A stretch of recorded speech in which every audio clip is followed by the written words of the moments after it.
नमस्कार दोस्तों, आप सभी के पास 5 से 6 दिन का टाइम रह गया है। आपकी परीक्षा 7 जुलाई को होगी। यहाँ पर आपको सोशल साइंस पेपर 2 के लिए क्लास 6, 7, 8 की एनसीईआरटी हिस्ट्री, ज्योग्राफी, पॉलिटी के कुछ ऐसे मोस्ट इम्पोर्टेंट 50 क्वेश्चन कराऊंगा। कितने?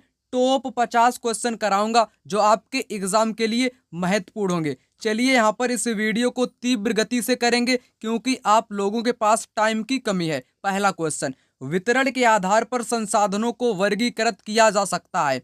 यहाँ पर करेक्ट आंसर होगा 4 विकल्प। सर्वव्यापक संसाधन और स्थानिक संसाधन, जो कि वितरण के आधार पर इनका वर्गीकृत किया जाता है। वास्तविक संसाधन, संभाव्य संसाधन, ये आपके प्रकार होते हैं। नवीकरण संसाधन, अनवीकरण भी होते हैं। यहाँ पर जल्दी से जल्दी आपको समझाने का प्रयास करता हूँ। नवीकरण अगर आपसे पूछे, इसके अंतर्गत पवन ऊर्जा, जल ऊर्जा, ज्वारीय ऊर्जा, सौर ऊर्जा, ये सभी ऐसे स्रोत जो कभी समाप्त नहीं हो, यानी कि असमाप्त। असमाप्त वाले को क्या बोलते हैं दोस्तों? इसको बोलते हैं नवीकरण। जो नए स्रोत हैं, कितना भी इस्तेमाल करो परंतु खत्म नहीं होंगे। पवन ऊर्जा, जल ऊर्जा, ज्वारीय ऊर्जा, सौर ऊर्जा, ये आपके नवीकरण के स्रोत हैं। और वहीं अनवीकरण एक बार यूज कर लो, दोबारा यूज नहीं कर पाओगे, यानी कि ये जल्दी खत्म हो जाते हैं। इसके अंतर्गत दोस्तों पेट्रोल की मैं बात करूं, खनिज तेल की मैं बात करूं, खनिज तेल हो गया, जीवाश्मी ईंधन आपके हो जाएंगे। कौन से? जीवाश्मी ईंधन हो जाएंगे, कोयला हो जाएगा। ये सभी दोस्तों क्या हैं? ये सभी आपके अनवीकरण हैं, यानी कि ये जल्दी समाप्त हो जाते हैं। जैव संसाधन क्या होते हैं? जिनमें दोस्तों जीवन होता है, जैसे पेड़ पौधे, पशु, आदमी। ठीक है, ये सभी आपके कैसे होते हैं? जैव संसाधन। अजैव की बात करूं, ये आपके निर्जीव होते हैं, जैसे पत्थर हो गया, चट्टान हो गया, जिनमें जीवन नहीं होता है, वे आपके निर्जीव होते हैं। यहाँ पर मैंने आपको बताया वितरण के आधार पर सर्वव्यापक संसाधन और स्थानिक संसाधन। यहाँ पर याद रखना, ये आपके असमाप्त और ये समाप्त यहाँ पर दिए गए हैं। चलिए बात करेंगे अगले प्रश्न की। यहाँ पर है, किसके शासन में सबसे ज्यादा संख्या में अभिलेख प्राप्त हुए? अशोक। अशोक के शासनकाल में सर्वाधिक अभिलेख प्राप्त हुए थे। याद रखना, अशोक जो है इसने धम्म का प्रचार किया था। किसका? धम्म का प्रचार किया था, जो कि बुद्ध, यानी कि बुद्ध धर्म कह लो या बौद्ध धर्म से प्रेरित था। ये क्वेश्चन एग्जाम में आपके पूछा गया है, इसलिए मैंने आपको बताया। अशोक के जो शिलालेख थे या स्तंभ लेख थे, वो आपकी खरोष्टी में लिखे गए थे। किसमें? खरोष्टी में लिखे गए थे। ब्राह्मी में भी लिखे गए थे, अरामेक में भी लिखे गए थे। इनको सबसे पहले 1837 या 38 में किसने पढ़ा था? जेम्स प्रिंसेप ने पढ़ा था। किसने? जेम्स प्रिंसेप ने सबसे पहले अशोक के अभिलेखों को पढ़ा था, जिसमें लिखा था सुंदर मुखारती वाले राजा का नाम। यहाँ पर आते हैं अगले प्रश्न पर। गंगा के दक्षिण में फैला गंगा तथा इसकी सहायक नदी सोन के आसपास का क्षेत्र प्राचीन काल में मगध के नाम से जाना जाता था। ये क्वेश्चन आपके एग्जाम में पूछा गया है, यानी कि गंगा के दक्षिण का जो भाग था वो प्राचीन काल में मगध कहलाता था। ये वर्तमान में दोस्तों बिहार राज्य में, कहां पर? बिहार राज्य में है। यहाँ पर 4 नंबर का क्वेश्चन, अंतरिक्ष से प्रवेश करने वाला उल्कापिंड वायुमंडल के किस परत में आने पर जल जाता है? कई बार मैंने आपको बताया है, मध्य मंडल। मध्य मंडल यानी कि मेसोस्फीयर में उल्कापिंड जल जाता है। ठीक है, बहिर्मंडल ये आपकी अंतिम परत होती है, इसमें आपकी पतली वायु, यानी कि पतली वायु कह लो या गैसें, पतली गैसें इसमें पाई जाती हैं। वायुमंडल में क्या होता है? रेडियो वाली तरंगे इसी में होती हैं, इसको आयन मंडल भी बोलते हैं। क्या बोलते हैं? आयन मंडल भी बोलते हैं। समताप मंडल में आपके हवाई जहाज उड़ते हैं। उसी के साथ यहाँ पर आपकी ओजोन परत, ओजोन जो लेयर होती है वो आपके समताप मंडल में पाई जाती है। एक चीज याद रखना, मौसम वाली घटनाएं आपकी क्षोभ मंडल में होती हैं। यहाँ से आपको जल्दी से जल्दी बताने का प्रयास करूंगा। अगला प्रश्न, 18वीं सदी में क्या हुआ था? राजाओं व नवाबों की ताकत छिनने लगी थी। करेक्ट। उनकी सत्ता और सम्मान खत्म होने लगा था। करेक्ट। भारतीय शासकों की स्वतंत्रता कम होने लगी थी। करेक्ट। उपरोक्त सभी यहाँ पर दोस्तों इस क्वेश्चन का राइट आंसर हो जाएगा। ये बात की गई है 18वीं सदी के। यहाँ से क्वेश्चन आपसे स्टेटमेंट यानी कि कथन वाला भी बन सकता है, इसलिए कंसेप्ट यहाँ से क्लियर करते चलो। क्वेश्चन नंबर 6, मृदा परिच्छेदिका की मोटाई कौन निर्धारित करता है? दोस्तों समय निर्धारित करता है। कौन? समय निर्धारित करता है। यहाँ पर बात करेंगे अगले प्रश्न की, निम्न में से नदी के उपजाऊ मैदानी क्षेत्र कौन से हैं? गंगा ब्रह्मपुत्र का भी उपजाऊ मैदान है। वांगसी नदी जो कि चाइना में आपकी है, ये भी है। नील नदी, ये भी। उपरोक्त सभी इस क्वेश्चन का दोस्तों राइट उत्तर हो जाएगा, याद रखना। यहाँ पर बात करेंगे क्वेश्चन नंबर 8 की, जलवायु के संबंध में ए और बी पर विचार कीजिए और सही विकल्प का चयन कीजिए।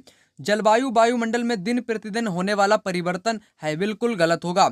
यहाँ पर जो दिन प्रतिदिन परिवर्तन होता है उसको बोलते हैं मौसम। क्या बोलते हैं? मौसम जो आपका होता है वो दिन में बदल ले या सप्ताह में बदल जाए उसको बोलते हैं मौसम। जलवायु दोस्तों दशकों में बदलती है, 10 वर्षों में, 20 वर्षों में, 25 वर्षों में आपकी बदलती है। कई दशकों में बदलने वाली जो आपकी परिवर्तन होता है उसको बोलते हैं जलवायु। यानी कि पहला यहाँ पर गलत है क्योंकि ये मौसम का स्टेटमेंट है।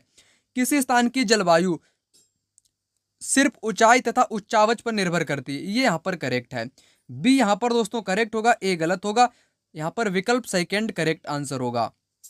यहाँ पर क्वेश्चन नंबर 9, प्राचीन काल में लोग किस भाषा का प्रयोग करते थे? प्राकृत भाषा का प्रयोग करते थे जो कि आम लोगों की भाषा थी। किसकी? आम लोगों की दोस्तों यहाँ पर भाषा थी, याद रखना।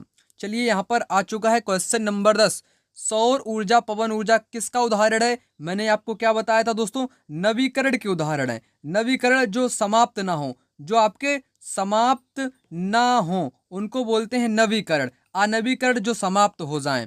मानव निर्मित, जिनको मानव ने बनाया वो आपके मानव निर्मित। नवीकरण यहाँ पर करेक्ट उत्तर होगा। यहाँ पर अगला प्रश्न, सिलिकॉन घाटी कहाँ पर है? ये दोस्तों कैलिफोर्निया में है। इसको बोलते हैं विश्व की सिलिकॉन घाटी। सिलिकॉन घाटी किसको बोलते हैं? विश्व की, इसको बोलते हैं कैलिफोर्निया को। अगर भारत की पूछे, भारत की सिलिकॉन घाटी किसे कहते हैं? भारत की सिलिकॉन घाटी कहते हैं बेंगलुरु को। किसको? बेंगलुरु को कहते हैं, याद रखियो। यहाँ पर बात करें क्वेश्चन नंबर 12 की, महायान बौद्ध धर्म के अंतर्गत मूर्तियों में बुद्ध की उपस्थिति सिर्फ कुछ संकेतकों के माध्यम से दर्शाई गई। यहाँ पर दोस्तों गलत होगा, संकेतकों के माध्यम से नहीं बल्कि बुद्ध की प्रतिमाएं बनाई जाने लगी। सेकेंड विकल्प यहाँ पर करेक्ट उत्तर होगा। बोधिसत्व को नहीं स्वीकारा गया दोस्तों, यहाँ पर स्वीकारा गया था क्योंकि उनको ज्ञान प्राप्त हो चुका था। यहाँ पर कहा गया ज्ञान प्राप्त करना बाकी था, इसलिए ये भी यहाँ पर गलत हुआ। मूर्ति कला के रूप में मथुरा और तक्षशिला का उदय हुआ था। क्या हुआ था? उदय हुआ था। यहाँ पर पतन दिया गया, इसलिए दोस्तों गलत है। कंसेप्ट आप यहाँ पर समझते हुए चलोगे, ठीक है। तो इतना बताया, महत्वपूर्ण है, 2 से 3 बार ये परीक्षा में पूछा गया प्रश्न है। यहाँ पर बात करते हैं अगले प्रश्न की, निम्न में से अधिक घने वाले क्षेत्र कौन से? घने वाले क्षेत्र, एंडीज ये पर्वत का क्षेत्र। पर्वत हमेशा ये विरल होते हैं।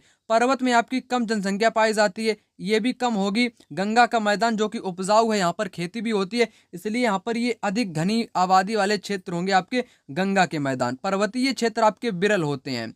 यहाँ पर है 1857 के विद्रोह का तात्कालिक कारण क्या था? यहाँ पर क्या था? चर्बी वाले कारतूस। कौन से? चर्बी वाले कारतूस इसका तात्कालिक कारण था। यहाँ पर है चावल का अग्रणी, ये आपका चाइना है। यहाँ पर बात करें अगले प्रश्न की, अवध अंग्रेजों के कब्जे में आया था 1856 में। कुशासन के आरोप में डलहौजी ने इस पर क्या कर लिया था? कब्जा कर लिया था। जापान की कौन सी नदी मीलों के लिए पर्याप्त जल उपलब्ध कराती है? पर्याप्त जल उपलब्ध कौन सी नदी कराती है? यहाँ पर आपका क्या होना चाहिए दोस्तों? योडो नदी। कौन सी? योडो नदी यहाँ पर होनी चाहिए। चलिए बात करते हैं अगले प्रश्न की, स्वतंत्र भारत के पहले गवर्नर जनरल कौन थे? ये थे दोस्तों श्री राजगोपालाचारी, क्योंकि भारत के ही ये आपके थे राजगोपालाचारी। अगला प्रश्न है दोस्तों, यहाँ पर कहता है नाना साहेब किसके दत्तक पुत्र थे? ये थे पेशवा बाजीराव द्वितीय के दत्तक पुत्र। नाना साहेब जो थे इन्होंने कानपुर से क्या किया था? कानपुर से 1857 के विद्रोह का नेतृत्व किया था, याद रखो। यहाँ पर बात करेंगे 20 नंबर के क्वेश्चन की, भीमबेटका पुरा स्थल आधुनिक समय पर कहाँ पर है? ये दोस्तों आपके मध्य प्रदेश में है, याद रखो। मध्य प्रदेश में भीमबेटका है। एक चीज यहाँ पर मैं बताऊं, चिरांद अगर आपकी परीक्षा में पूछा जाए तब आपको बताना है ये आपके बिहार में है, ठीक है। भीमबेटका मैंने आपको बताया मध्य प्रदेश में है आपकी, ठीक है। राख के अवशेष कहाँ से प्राप्त हुए? राख के अवशेष ये दोस्तों कुरनूल गुफा से। कहाँ से? कुरनूल गुफा से दोस्तों राख के अवशेष प्राप्त हुए हैं, याद रखना। इनाम गांव कई बार एग्जाम में पूछा जाता है, इनाम गांव आपके ये कहाँ पर है? ये दोस्तों महाराष्ट्र में है। किस नदी के किनारे? घोड़ नदी के दोस्तों ये किनारे है आपके इनाम गांव, याद रखना, ठीक है। अगर कोल्डी हवा की बात की जाए, किसकी? कोल्डी हवा की अगर बात की जाए, ये आपके उत्तर प्रदेश राज्य में है, ठीक है। कोल्डी हवा ये कुछ ऐसे पूरा स्थल हैं जो कि महत्वपूर्ण है। अगर बात की जाए दोस्तों बुर्ज होम की, किसकी? बुर्ज होम की अगर बात की जाए, ये दोस्तों कहाँ पर है? ये कश्मीर में है। कहाँ पर? ये कश्मीर में, जहाँ पर लोग निवास करते थे गड्ढों में, यानी कि गर्तों में निवास लोग करते थे। बुर्ज होम कश्मीर में, याद रखना, ठीक है, अब आते हैं अगले प्रश्न पर। राख के अवशेष कहाँ से मिले दोस्तों? मैंने आपको बताया कुरनूल गुफा, ये आपके आंध्र प्रदेश में है कुरनूल गुफा। भीमबेटका गुफा आपकी मध्य प्रदेश में है। हुंसगी आपका कहाँ पर है? ये आपके कर्नाटक में। कहाँ पर? हुंसगी आपका कर्नाटक में है। ठीक है, याद रखो जितना मैं आपको बताता चलूँ। यहाँ पर बात करेंगे क्वेश्चन नंबर 22 की। दिए गए लक्षणों ए और बी के आधार पर ऊर्जा स्रोत की पहचान करनी है आपको। किसकी? ऊर्जा स्रोत की। यह एक परंपरागत ऊर्जा स्रोत है। परंपरागत का मतलब होता है यानी कि अनवीकरण। अनवीकरण परंपरागत का मतलब होता है जो कि जल्दी खत्म हो जाते हैं। यह ऊर्जा स्रोत तब निर्मुक्त होती है जब मतलब कि अपरिष्कृत तेल को धरातल पर लाया जाता है। यहाँ पर दोस्तों राइट आंसर आपका क्या होगा? यहाँ पर इस क्वेश्चन का राइट आंसर होगा आपका क्या होगा? प्राकृतिक गैस। प्राकृतिक गैस आपकी कैसी है? अनवीकरण है। ओके, यहाँ पर बात करेंगे दोस्तों अगले प्रश्न की। अहमदाबाद गुजरात की किस नदी के किनारे? साबरमती के किनारे है। ये क्वेश्चन एग्जाम में पूछा गया। महात्मा गांधी ने किस नदी के किनारे से आंदोलन शुरू किया था? साबरमती नदी से। ओके, यहाँ पर बात करेंगे अगले प्रश्न की। पतन का अर्थ। पतन, पतन का अर्थ क्या होता है दोस्तों? यहाँ पर पत्तन लिखा हुआ। क्या? पत्तन, जिसको क्या बोलते हैं? बंदरगाह, जहाँ पर आपके जो पानी के जहाज होते हैं वहां पर आपके रुकते होंगे। ठीक है, यहाँ पर 25 नंबर का क्वेश्चन। भारत वस्त्र में पहला सफल आधुनिक जो मिल लगा था 1854 में लगा था। कहाँ पर लगा था? ये लगा था मुंबई में। याद रखो मुंबई में लगा था। ठीक है, यहाँ पर बात करेंगे अगले प्रश्न की। निम्नलिखित में से कौन भ्रंतोस्त पर्वत है? यहाँ पर होगा आपका बाससेज, यानी कि ये भ्रंश वाला पर्वत है। भ्रंश मतलब कि ब्लॉक पर्वत। कैसा पर्वत दोस्तों? ब्लॉक माउंटेन, ब्लॉक पर्वत। यूराल कैसा है? ये आपका बलित पर्वत है। और अल्पेशियन भी बलित है, हिमालय भी आपके बलित है। ये तीनों आपके बलित हैं। बल्कि बाससेज एक भ्रंश पर्वत है जिसको ब्लॉक माउंटेन भी बोलते हैं। 4 विकल्प यहाँ पर करेक्ट। यहाँ पर बात करें 27 नंबर के क्वेश्चन। लिंग द्वारा प्रत्यक्ष कार्रवाई दिवस, परीक्षा में पूछा गया क्वेश्चन है। प्रत्यक्ष कार्रवाई दिवस 16 अगस्त 1946। कब? 16 अगस्त 1946 को प्रत्यक्ष कार्रवाई दिवस का आह्वान किया गया था। 28 नंबर का क्वेश्चन। पवन फार्मों में पवन चक्की के द्वारा ऊर्जा उत्पन्न की जाती है किस राज्य में है? राजस्थान, गुजरात, तमिलनाडु, इन तीनों राज्य में है। यहाँ पर आपके क्या क्या है उपस्थित है? यहाँ पर आपकी जो पवन चक्की होती है, क्या है? पवन ऊर्जा बोल लो या पवन चक्की बोल लो, यहाँ से पवनों से आपकी ऊर्जा उत्पन्न की जाती है राजस्थान, गुजरात और तमिलनाडु। ठीक है, यानी कि यहाँ पर आपका राजस्थान है, यहाँ पर गुजरात है और यहाँ पर आपका तमिलनाडु, यानी कि एकदम तटीय क्षेत्र लगा के। ठीक है, उपरोक्त सभी यहाँ पर करेक्ट उत्तर होगा। यहाँ पर 29 नंबर का क्वेश्चन। निर्जीव वस्तुएं कहलाती हैं। आपको बताया था अजैव संसाधन, यानी कि इनमें जीवन ना होता है, अजीवन होता है। इनमें आपका जीवन नहीं होता, यानी कि इनमें जैसे आपकी ईंट हो गई, पत्थर हो गई, चट्टाने हो गई, ये आपके अजैव में आएंगी। जैव में पेड़ पौधे, जीव जंतु। वास्तविक संसाधन जिनकी दोस्तों मात्रा निश्चित हो चुकी हो, मात्रा निश्चित हो चुकी हो। संभाव्य जिनकी संभावना हो अथवा भंडारण हो। तो याद रखना। ठीक है, जैसे यूरेनियम आपकी परीक्षा में पूछा जाता है। यूरेनियम जो कि जम्मू कश्मीर या अन्य राज्य में पाया गया है। यूरेनियम कैसा संसाधन है? ये आपका संभाव्य संसाधन है यूरेनियम। यहाँ पर निर्जीव पूछा, निर्जीव का मतलब अजैव, जिनमें जीवन ना हो। यहाँ पर 30 नंबर का क्वेश्चन। शुतुरमुर्ग के अंडे कहाँ पर पाए गए थे? ये दोस्तों अंडे से क्या बनाया जाता था? मन के बनाए जाते थे। ये दोस्तों कहाँ से पाए गए थे? महाराष्ट्र के पटने। पटने एक दोस्तों पुरा स्थल है, वहां से शुतुरमुर्ग के अंडे के छिलके के अवशेष मिले थे। कई बार एग्जाम में पूछा गया क्वेश्चन है। ठीक है, ये कहाँ से? महाराष्ट्र के पटने से। यहाँ पर 31 नंबर का क्वेश्चन। वस्त्र निर्माण उद्योग में किसका प्रयोग होता है? वस्त्र निर्माण, कपास का, ऊन का, सिल्क का, इन सभी का इस्तेमाल होता है दोस्तों कपड़ा बनाने में। कपास की खेती की जाती है। कपास के लिए दोस्तों काली मिट्टी बढ़िया मानी गई। कैसी? काली मिट्टी जो होती है वो एकदम उपयुक्त मिट्टी मानी गई है। ऊन, ठीक है, सिल्क, ऊन भेड़ों से प्राप्त की जाती है। सिल्क आपका एक प्रकार का रेशा है। उपरोक्त सभी इस क्वेश्चन का राइट उत्तर होगा। 32 नंबर का क्वेश्चन। स्थायी पवनों के संबंध में ए बी पर विचार करो और सही विकल्प का चयन करो। स्थायी पवनें, स्थायी पवन कैसी होती हैं दोस्तों? ये वर्ष भर निश्चित दिशा में चलती हैं। बिल्कुल राइट, ये निश्चित दिशा में चलती हैं। पश्चिम एवं पूर्वी पवनें इनके उदाहरण हैं। दोनों यहाँ पर राइट है। कैसे? दोनों यहाँ पर दोस्तों राइट उत्तर हो जाएंगे इस क्वेश्चन के। यहाँ पर बात करें 32 नंबर के क्वेश्चन की। भारत में शुतुरमुर्ग किस युग में थे? ये दोस्तों आपके थे किस युग में थे दोस्तों? ये महत्वपूर्ण क्वेश्चन है। ये आपके थे पुरापाषाण युग में। कब? पुरापाषाण युग में थे। इनके अंडे के जो आपके छिलके के अवशेष है उनसे इतिहासकार पता करते हैं, जो कि महाराष्ट्र के पटने से इसके अवशेष दोस्तों प्राप्त हुए हैं, याद करो। यहाँ पर 33 नंबर का क्वेश्चन, भारत में आरंभिक मानवों पर समझ के लिए किसको एक प्राथमिक स्रोत माना जा सकता है? प्राथमिक स्रोत मानेंगे दोस्तों यहाँ पर मध्य प्रदेश की शैल चित्रकला। यहाँ पर याद रखना, मध्य प्रदेश की जो शैल चित्रकला है इसके आपके अवशेष दक्षिणी दक्षिणी उत्तर प्रदेश, दक्षिणी यूपी और आपके एमपी दोनों जगह से प्राप्त हुए हैं। शैल चित्रकला के अवशेष कहाँ से? दक्षिणी उत्तर प्रदेश और मध्य प्रदेश, दो स्थान से प्राप्त हुए हैं।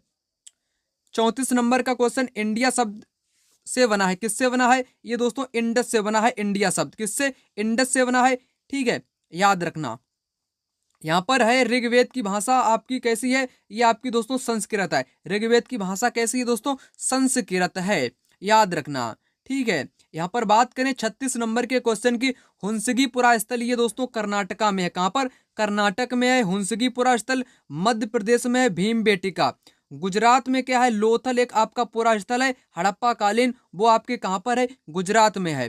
ठीक है, हरियाणा में क्या है? राखीगढ़ी। जैसे राखीगढ़ी आपके एग्जाम में पूछा जाए, राखीगढ़ी जो कि एक हड़प्पा कालीन स्थल है। कैसा है? हड़प्पा कालीन एक स्थल है जो कि दोस्तों आपके हरियाणा में है। राखीगढ़ी के साथ बनावली को याद रखेंगे। वनावली, वनावली में दोस्तों हल के क्या मिले हैं? साच, हल, खेत जोतने वाले जो हल होते हैं उनके साच मिले हरियाणा। ये भी हरियाणा में ही वनावली है जो कि हड़प्पा कालीन ये पूरा स्थल है। यहाँ पर बात करूं 37 नंबर के क्वेश्चन की, कपास को उगाने के लिए सर्वोत्तम मृदा दोस्तों मैंने आपको बताया काली मिट्टी। बंगाल का विभाजन कब हुआ? बंगाल का विभाजन 1905 में हुआ। किसने किया? लॉर्ड जो कर्जन था, लॉर्ड कर्जन, उसने बंगाल का विभाजन 1905 में किया था। याद रखना, महत्वपूर्ण है। यहाँ पर बात करें 39 नंबर के क्वेश्चन की, जो कि आपकी परीक्षा में पूछा गया क्वेश्चन है, सुनहरा रेशा किसे कहते हैं? सुनहरा रेशा कहते हैं पटसन को। किसको? पटसन को बोलते हैं दोस्तों सुनहरा रेशा। अगर मैं बात करूं जूट की, जूट आपके बंगाल में ज्यादा होता है। बंगाल में सबसे ज्यादा आपका जूट होता है, याद रखना। ओके, यहाँ पर आपका राइट आंसर होगा पटसन। पटसन को बोलते हैं सुनहरा रेशा। मैंने आपको बताया काली मिट्टी कपास के लिए उपयुक्त मानी जाती है। यहाँ पर 40 नंबर का क्वेश्चन, स्वतंत्रता हमारा जन्मसिद्ध अधिकार है, यह नारा किसने दिया? यह नारा दिया था बाल गंगाधर तिलक ने। किसने? बाल गंगाधर तिलक ने नारा दिया था। महात्मा गांधी, महात्मा गांधी के द्वारा एक पुस्तक लिखी गई है स्वराज। स्वराज महात्मा गांधी की पुस्तक है, याद रखना। ठीक है, चलिए बात करें अगले प्रश्न की, 41 नंबर के क्वेश्चन की। इनमें से घने बसे क्षेत्र कौन से? घने वाले क्षेत्र जहां पर सर्वाधिक जनसंख्या निवास करती है। दक्षिण पूर्व एशिया भी है, उत्तरी अमेरिका भी है, यूरोप भी है। उपरोक्त सभी इस क्वेश्चन का राइट उत्तर होगा। यहाँ पर 43 नंबर का क्वेश्चन, संसाधनों का सावधानी पूर्वक उपयोग ताकि न केवल वर्तमान बल्कि भावी पीढ़ी की आवश्यकता को पूरी करे, उसे क्या कहते हैं? उसे कहते हैं सतत पोषणीय विकास। अपने शब्दों में इसको समझो, सतत पोषणीय विकास अगर आ जाए, इस प्रकार संसाधनों का उपयोग करो जो आने वाली पीढ़ी है वो भी संसाधनों का उपयोग कर सके, यानी कि बचा बचा के संसाधनों का प्रयोग करना चाहिए। वही होता है दोस्तों सतत पोषणीय विकास। यहाँ पर 44 नंबर का क्वेश्चन, कंपनी को बिन शुल्क यहाँ पर है चुकाए व्यापार की अनुमति किसने दी थी? ये दी थी किसने? औरंगजेब। ये औरंगजेब ने कंपनी जो आपकी ब्रिट कंपनी थी उसको बिना शुल्क चुकाए अनुमति दे दी थी व्यापार करने की। किसने? औरंगजेब ने। ये क्वेश्चन आपके एग्जाम में 2 से 3 बार पूछा गया है कि फरमान किसने जारी किया, किसने क्या किया, याद रखो। यहाँ पर बात करेंगे इंपॉर्टेंट क्वेश्चन की, जापान का मानचेस्टर दोस्तों ओसाका को बोलते हैं। किसको? ओसाका को बोलते हैं। ठीक है, ओसाका को क्या बोलते हैं? क्या बोलते हैं? जापान का मानचेस्टर। भारत का मानचेस्टर अगर आपसे पूछा जाए तो याद रखना अहमदाबाद। अहमदाबाद को भारत का मानचेस्टर दोस्तों बोला जाता है। ठीक है, कानपुर का मानचेस्टर, मतलब कि आपसे अगर पूछे कानपुर, जो कानपुर है इसको मानचेस्टर कहाँ का बोलते हैं? उत्तरी भारत का। उत्तरी भारत का मानचेस्टर किसको बोलते हैं? कानपुर को बोलते हैं उत्तर भारत का। अगर आपसे पूछा जाए दोस्तों, क्या पूछा जाए? दक्षिण भारत का मानचेस्टर। क्या पूछा जाए? दक्षिण भारत अगर आपसे पूछा जाए, याद रखना कोयम्बटूर। किसको? कोयम्बटूर, जो कि तमिलनाडु में पड़ता है। कोयम्बटूर को दक्षिण भारत का मानचेस्टर बोला जाता है। भारत का अहमदाबाद, उत्तर भारत का कानपुर, दक्षिण भारत का कोयम्बटूर, जापान का ओसाका। इतनी चीज मैं आपको फटाक से बता रहा हूँ। इस वीडियो को फटाक से लाइक भी करिएगा। यहाँ पर है भारत की इलेक्ट्रॉनिक राजधानी किसे बोलते हैं? बोलते हैं दोस्तों बेंगलोर को, क्योंकि इसे सिलिकॉन घाटी भी बोला जाता है। किसको? भारत की सिलिकॉन घाटी। सिलिकॉन घाटी किसको बोलते हैं दोस्तों? बेंगलोर को ही बोलते हैं। और दुनिया की किसको बोलते हैं? दुनिया यानी कि विश्व की कैलिफोर्निया को बोलते हैं दुनिया की। यहाँ पर बात करें अगले प्रश्न की, ऑल इंडिया मुस्लिम लीग का गठन कब हुआ था? ये दोस्तों 1906 में हुआ था। कब? 1906 में हुआ था, याद रखियो। यहाँ पर बात करता हूँ 48 नंबर के क्वेश्चन की। वे लोग देश छोड़कर चले जाते हैं, वे क्या कहलाते हैं? जो देश छोड़कर दोस्तों चले जाते हैं उनको बोलते क्या है? उनको बोलते हैं, क्या आप्रवासी बोलते हो या उत्प्रवासी बोलते हो? जो देश छोड़कर चले जाते हैं, ठीक है, जो छोड़कर चले जाते हैं उनको बोलते क्या हो दोस्तों? आप्रवासी बोलते हो या उत्प्रवासी? इनमें है आपका कंफ्यूजन। यहाँ पर राइट उत्तर होगा आपका आप्रवासी। ओके, आप्रवासी उनको बोलते, क्या बोलते? आप्रवासी उनको बोलते हैं।